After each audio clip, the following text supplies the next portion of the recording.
guys, class is in session. Listen up, phones away, phones down.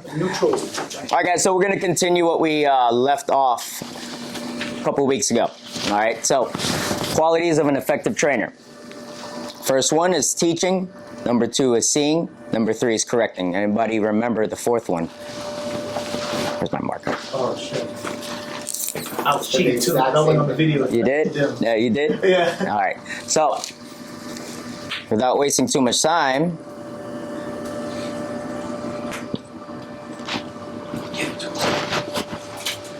it's all messy.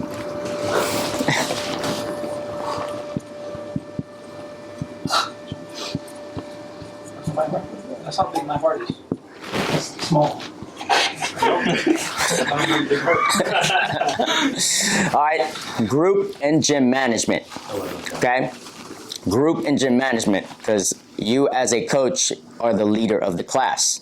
If you don't know how to manage your class, you don't know how to manage your gym, it's just going to look like a zoo, right? It's going to look like any global gym out there, right? So we want to make sure we're taking charge and leading the class in how we want them organized, right? And how we want our class to be for the workout of the day. All right, so it's group management is the ability to manage at a micro level, which means your class or a class level.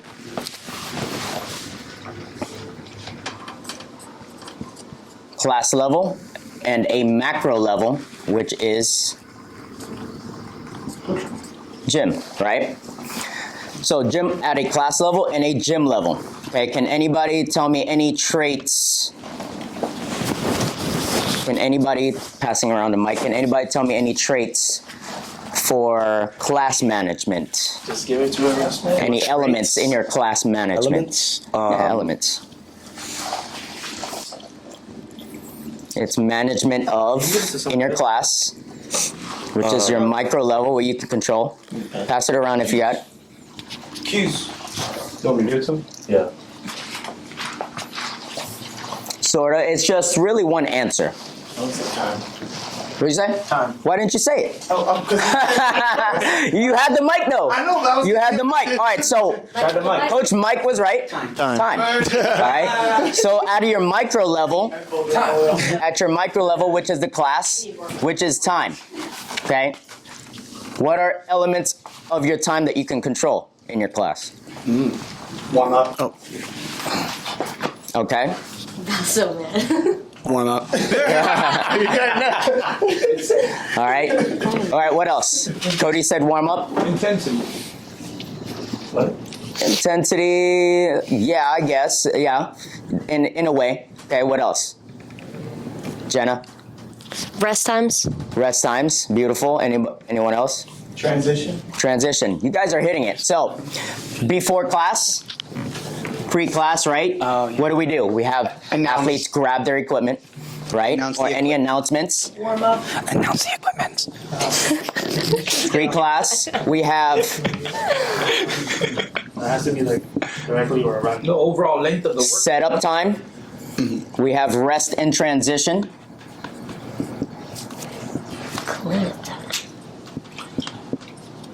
Time to clean up. Right? And of course, cleanup time, right? Those are all elements of time that we can control and give athletes, right? You have 5 minutes to get to a working weight for today's deadlift workout, right?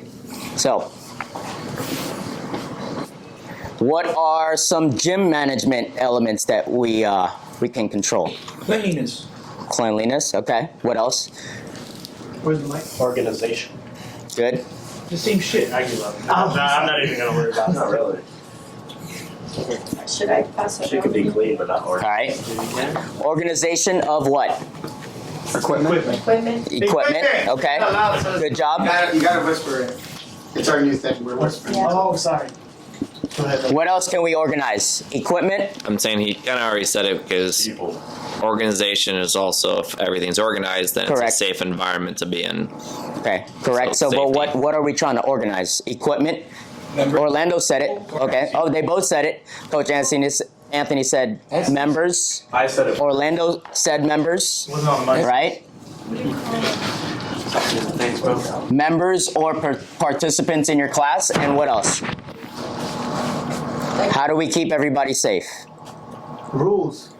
Standards. Station. Distance. Space, right? COVID. For especially this time, space, right? So those are your elements to maximize the optimal flow for your class, right? Because we don't want your deadlift bar all the way over there, and then you have to go do your push-ups somewhere else, right? So we want to increase the optimal flow of the workout. Okay? Any questions on that? All right. So doing both of those together, and of course planning ahead, planning for your class. Okay, it's going to give you more time and opportunity for these three. Make sense? So if you don't have any of these in mind, you're going to be scrambling around trying to get your class together because you're not ready, and that's going to eat up time for you to teach, to see, and correct your athletes during class. Make sense? All right. Next thing, because your ultimate goal as a coach is to be able to get to your clients, every one of your clients, right? Not just one, not just two. Every one of your clients needs to be corrected, all right? It needs to be, I would say, praised, right? Great job on keeping your back straight, right? Everybody needs to have a good comment, a correcting comment, all right? And you need to see it done correctly, and see it done consistently, right? Questions? All right, next thing, number 5. What's the next quality of a trainer? I know we said it last week. You guys remember? It's a big thing. Connection. No. It's basically yourself. What do you need to bring to every class? Energy. Okay, but Knowledge. Skill set. almost there. Freaking fitness. I can't see. Presence. Integrity. We brought that to me. Imagination. Inspiration. Presence and attitude. You need to be present in your class, not just walking around. Good morning or good afternoon. All right. Damn, you got Einstein too, or what? All right. Damn. All right. All right. So again, you guys need to be present in your class and not just there as a person with a mic speaking on that speaker, right? So it's you as a trainer to create a positive and engaging environment.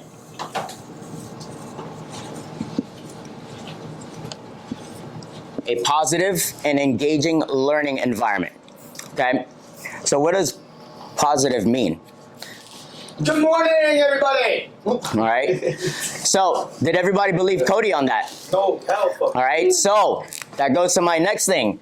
Positivity needs to be... I'm so sarcastic. That was a good example, Cody. Positivity needs to be authentic. Yep. All right? Or nobody's going to believe you. Nobody's going to believe you. Okay? False positives is not the way to go. All right? I'd rather you just be mellow than have a false positive and have people see through you. All right? All right, after that, engaging. Everybody knows engaging. You need to be engaged with your clients, not just walking around and just pointing. Good, good, good, good. Engage with your clients. Okay? So, an effective trainer that recognizes each person has different needs, has three qualities. An effective trainer cares. An effective trainer has empathy.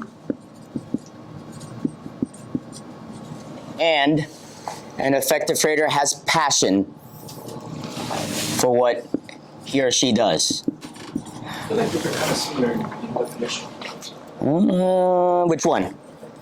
Passion Passion? means you care. No. No. I could have a passion. So, Passion. How do you have passion? So- for caring? Like you're passionate to come to work. Like I come to work with a smile on my face. You're passionate. And you do that without caring. So You just come. You don't even have passion. You like your job. You have passion for your job. all right, so basically, an effective trainer who cares is empathetic and has passion for what they do as a coach. What you're trying to do ultimately as a coach is to increase your clients' ability to have a better life or improve better life. Okay, not just better movement in here, better life out there. So, for example, I had a client the other day where I told him he has a lower back issue, right? And during one of our single leg deadlifts, couldn't even do our single leg deadlift without any pain, just body weight. All right. Then that client started to go heavier on the deadlift with poor technique. All right. So I came down to a very emotional point to him. I said, hey, if you don't correct your deadlift technique, right, you're going to have trouble even just tying your shoes. You're going to be self-reliant on somebody to even help you sit up, sit down, do daily tasks, right? So I came down to a very personal level with that client, okay?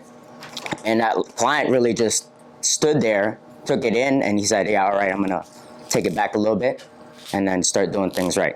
All right, so you gotta come down to probably a personal level to each client, and you should know each of your clients that you should be able to do that, right? Does anybody else have an example or had any experience like that? Yeah, so I had a good example of that yesterday. I forgot his name. Don't say it. Anyways, Don't say it. One of our clients yesterday at the 5 p.m. at the 5:05, he actually came up to me and he was struggling really bad in the squat cleans, and he looks at me. He's like frustrated. He's like, bro, what, I don't get this. This is only 165. I used to be able to do this weight and not struggle. I don't know what's going on. So not to say that his form was breaking down, but almost like he wanted to go heavier, but the fact that he was struggling so much, he just kept that weight. Yeah. You know, so I kind of had to like come down to a more personal level and be like, listen, sometimes when I overtrain or I don't sleep or I'm overly stressed, days like this are the days you just got to kind of push mentally. And then I know it's heavy or whatnot, but not every day is going to be a good day. But you definitely want to make your bad days better than your worst days.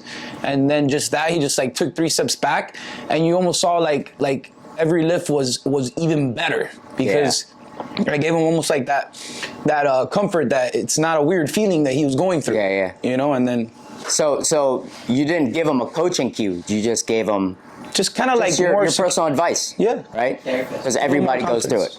Yeah. So that right there hits a client more deeply than you ever can do correcting on mechanics, consistency, and intensity. Or I could have just there. been like an example of doing something differently, or a coach doing something differently would have been like, come on, bro, it's on your head. Just come on, pick it up. And then at that point, it would have been like, darn, he's just, he's just pushing me. Like, I got to pick this thing up. Yeah. And it's like kind of demoralizing. But there would be no reason behind it. Right. Right? Just other than to pick it up. Exactly. Right? Yeah. There would be no passion to pick it up, right? Absolutely. 100%. All right, so that was a good example. So again, your goal is to be able to have those moments with those clients. If you're not, right, seeing how long you're going to be doing this, if you don't have any one of those moments, you're not doing anything right. You're not doing right. All right? So make sure you guys are going and caring for your clients to improve their movement. And of course, movement in here, movement out there for the long run. Okay? All right, so the last one. Number 6. Quick correction, it was 4 o'clock. All right, number 6. What's the last one? I know we went through it last year. Does anybody? Last week. Last week. It might have been last. Last week. What's the last one?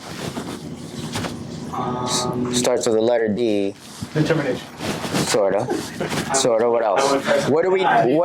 What do we do in our briefings? Discuss. Okay, and Deliver. discuss, and it's another D. What do we do when Damn, wait, don't do it. Determination. I already said that, bro. He said that. He said Anybody else? I'm gonna put another letter. Demoralization. what? Demonstration. Demonstrate. Yo, I need to go on Someone road. say demolition. All right. Never go on wheel marching, bro. Damn, man. You got everything but demonstration. All negatives. All right, so demonstrate. But why do we? What's the reason why we demonstrate? We gotta be in the show. What is the why? It's a visual cue. Visual. Okay. Visual cue of what? Our standard. Of the quality of movement. It's what it. So the why do we demonstrate? All right. What is it? Say it again. Visual of what? visual cue. It's to show safe and efficient. Efficient what? Movement pattern. Movement, yep. Movement of, what's that? Range of motion. Range of motion. Standards. No matter if it's in the warm-up, showing them how to do whatever you want to do, push-up during the warm-up, or is to show full range of motion in our squat snatch, right? We demo, what are two demos that we can use? What are two ways we can show a demo? Or two people, visual, but verbal, visual, right, and tactile, right? But you can use yourself or clients. But be careful about using clients, right? Be very careful about using clients. Some are very reserved, all right, and they don't want to be put on the spot. So you got, like I said, you got to know your class. You got to know your clients. Okay, so demonstrating as a coach. Demonstrating as a coach, all right, you got to have the awareness, all right, to show these standards by leading by example. Leading by example, if you're taking the class, right, everybody knows you're a coach, maybe not, but either way, you practice what you preach, basically, right? What you preach on nutrition, what you preach on mobility, what you preach on how you teach your snatches in class, they're going to see that as you move with them in these classes that you're taking with them. Okay, so you guys need to be a leader in and out of the gym. Okay, showing by example with your nutrition habits as you guys are posting your food that I see. Okay, and not just always, hey, I'm at the club and I'm getting wrecked.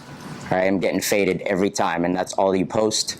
Right, so be a leader in and out of the gym. Damn, man. All right, so that's the last part. That includes right, following programming, right? So if you're not following your own programming, if you're not following a program to the T, right, and you're just picking and choosing, that shows that the clients can do it too, right? So you gotta show improvement by following a program, or else you're just randomly picking. And how can we see your progress, or if it's improving, staying the same, or getting worse? Okay. Any questions on that? All right, that ends my portion. I have a question. Yeah. There you go. That being said, I like the programming thing, like the conclusion. That was a very good topic to close this out on. There you go. With that being said, are we going to look into maybe getting some weightlifting programming? Oh. That is on the programmer. I can't answer that. Sounds good. Thanks. It's being worked on. So the focus for this little micro, we just finished the program, right, Logan? Our tests on the 3 rep max snatch and all that. So we're just focused on the open right now. That's why you see the little open style workouts, short, simple, effective, and then lifting under fatigue or lifting before you do your Metcon, right? So we're teaching people how to move well under fatigue is the main goal for this open workout, or open micro little cycle that we're doing. Okay, and then after, we're gonna do another focus. Like Logan said, maybe weightlifting, all right? If you want to help him, your thoughts on, hey, I think we can do a 1 rep max deadlift or 3 rep max deadlift, suggest that. Sit down with Logan, all right? If you're going to present a problem, you need to present a solution as well. Don't just attribute to the problem, all right? Questions on? Or just give an idea. You're right, that too, dude. I don't like to be problematic. You have to, bro. Yeah, we gotta help too. Something. No, joking. All right. Any questions on what we talked about today? So again, teaching, seeing, correcting, group management, presence and attitude, and demonstrating. Okay. Make sure you guys practice all those because all those go hand in hand. All right, from top to bottom, starting from the top. Okay. Any questions? All right. Let's go ahead. Logan's on the floor.